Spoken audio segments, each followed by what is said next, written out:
Hi, this is Dave from Recovering Junkie, and welcome to our next video. Today I'm going to ask you, are you allowing your drug use, abuse or addiction to rob you of your financial freedom? So where does this all fit in? Well, it's actually quite simple. Let me tell you a little story. When I was younger, I landed a very comfortable corporate job after hard work and everything. Obviously, I worked my way up through the ladders of the corporate world to a very comfortable, what I consider to be reputable IT job. I was earning a massive salary for a youngster at my age in those years. But I wasn't having anything to show for it. I was still renting the place that I stayed in. I was still driving, an average car, but not where I could have been. And what was the reason for this? Every single cent that I was earning was being channeled around my addiction and my abuse problems. I sat down the other day and worked it out. I was spending an average of, let's make it a mild estimate, $2,500 per month on my addiction in the calm days.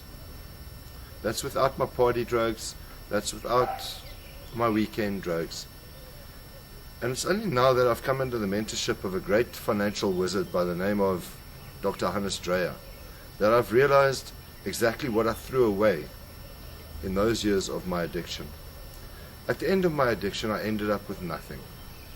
In fact, I didn't end up with nothing. I ended up with bad debt because I was no longer able to pay my car. I was no longer able to pay my credit card. I was no longer able to pay any of these things, but it was the least of my worries. My only worry was getting my next fix.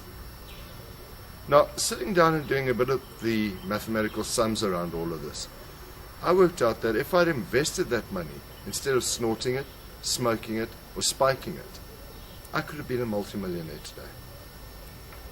And I hope this insight will just start to stimulate your brain to understand the implications of your financial freedom which drug abuse or usage could have. If you're a corporate guy and you're snorting the occasional line of coke or popping the occasional ecstasy or whatever the case is, you could find far better ways to invest that money, which should be able to guarantee your financial freedom and that of your family. So before you start throwing money down the drain after drugs, for a weekend rave, for a weekend party, a bit of relaxation, think about where that money could have gone.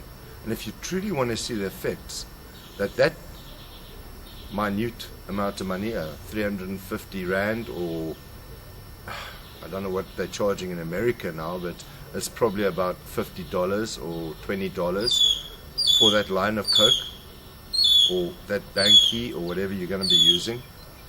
If you want to see the impact that those small amounts can have on your life, visit www.hannesdreyer.com, because he truly knows the effect that those small inputs can have on your financial freedom.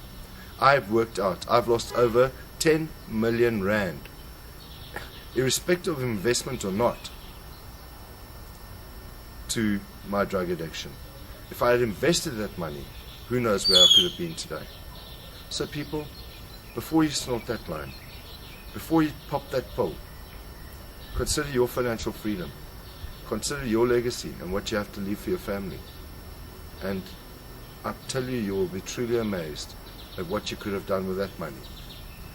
What could turn out to be a half-hour rush, could turn out to be an 8-hour trip, could turn out to be a life of financial freedom.